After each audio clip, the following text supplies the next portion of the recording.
beneath these Gulf waves, long-lost treasures wait to be found. 5 years ago in June, they got out.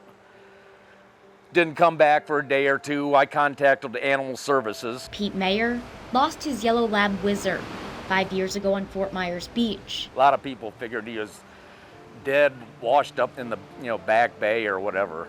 But yeah, there was a glimmer of hope that I'd see him again. But over the years, that glimmer faded. Until 3 weeks ago, when Hurricane Irma ripped through southwest Florida. When Animal Services called me, and then she says, yeah, we have Whizzer, I really couldn't even talk. I was so choked up. Oh, Wizzy. His fur a little grayer, I recognized him right away. but his eyes haven't aged. It's a relief that he's just home. Good boy.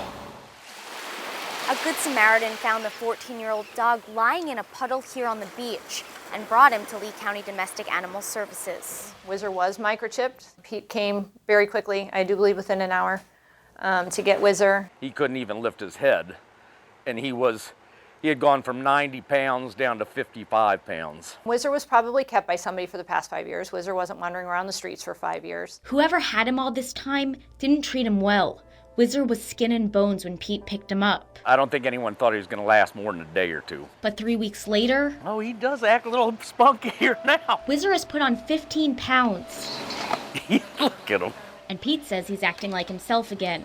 That's, whoa.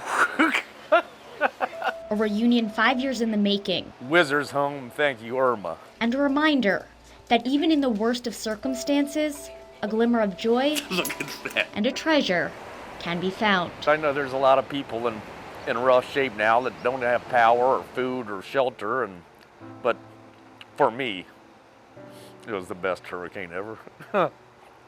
Rachel Polanski, NBC2.